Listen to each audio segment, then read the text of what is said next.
Alright, welcome back to the channel. Today we're going to explore the Mirage F1C-200 in War Thunder in 2024. The Mirage F1 is an iconic French jet, and this specific variant has gained attention for its combination of speed, versatility and weaponry. Does it hold up in today's meta? Let's find out.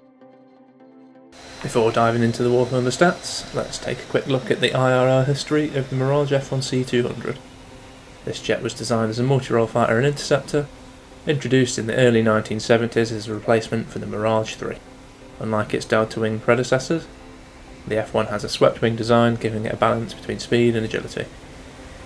The Mirage F1C-200 variant in particular is equipped with in-flight refueling capabilities, extending its range and operational flexibility. This jet served in multiple air forces across the world, including France, Spain and Iraq.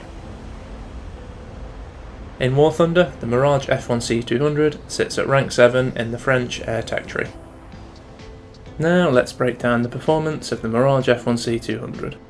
One of its standout features is its excellent top speed, thanks to its powerful SNECMA engine. The acceleration, while not as fast as some of the newer jets, is still quite respectable. As for its armament, the Mirage F1C-200 is equipped with two 30mm DEFA cannons, which are high damage but have a limited ammo supply, so make your shots count.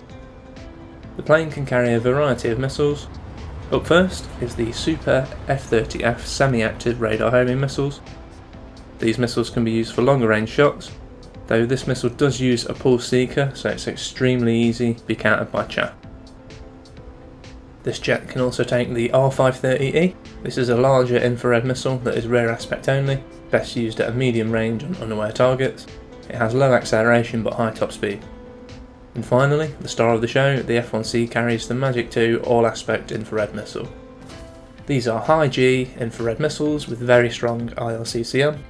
This missile is almost guaranteed to send the opponent back to hangar when fired from under 1.5 kilometers in rear aspect.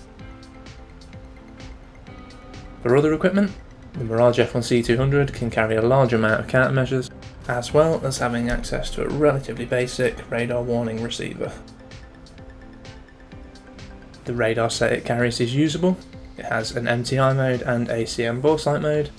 However, the semi-active radar missiles it can equip, as previously mentioned, are not the best. It also has a full ballistics computer for bombs and rockets, but has no radar gun sight.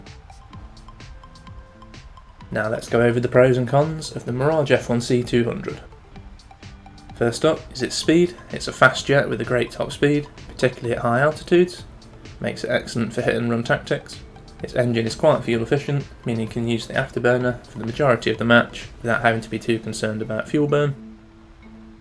Then we have the Magic 2 missiles. With these you're well equipped for close range engagements.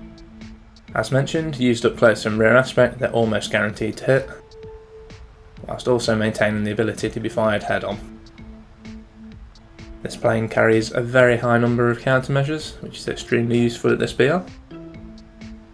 The Mirage F1C-200 can take a variety of armaments in addition to the Magic 2s, such as the R530E infrared missile, semi-active radar homing missiles or even additional gun pods. This allows you to create a loadout suited to your playstyle.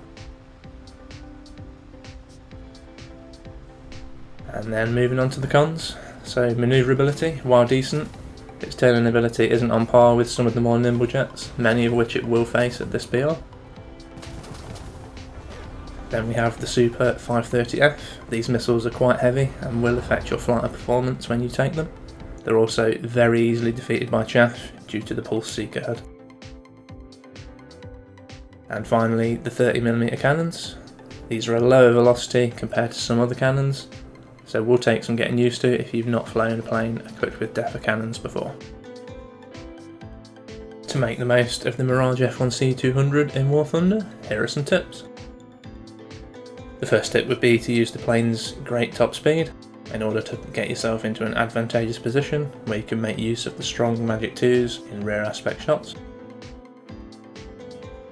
The other tip would be to get the right loadout. Whilst on paper this plane can carry a variety of armaments, many of them are simply not worth taking due to the weight and their ineffectiveness.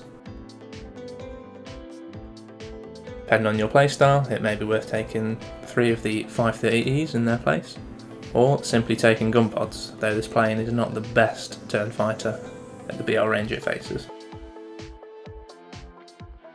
So, is the Mirage F1C-200 still worth flying in 2024? If you're determined to grind the full French tech tree, this is probably still your best option, though as always, wait for a sale. If you're a French ground RB player looking to add a CAS plane to your lineup, whilst this plane does have a selection of bombs and rockets along with CCIP for both, it has no guided ordnance, which is often a disadvantage in high tier ground matches. And that wraps up today's look at the Mirage F1C-200 in War Thunder in 2024. What do you think of this jet? Are you flying it or considering adding it to your lineup? Let me know in the comments below. And as always, if you enjoyed the video, don't forget to like, subscribe and hit the notification button. Thanks for watching.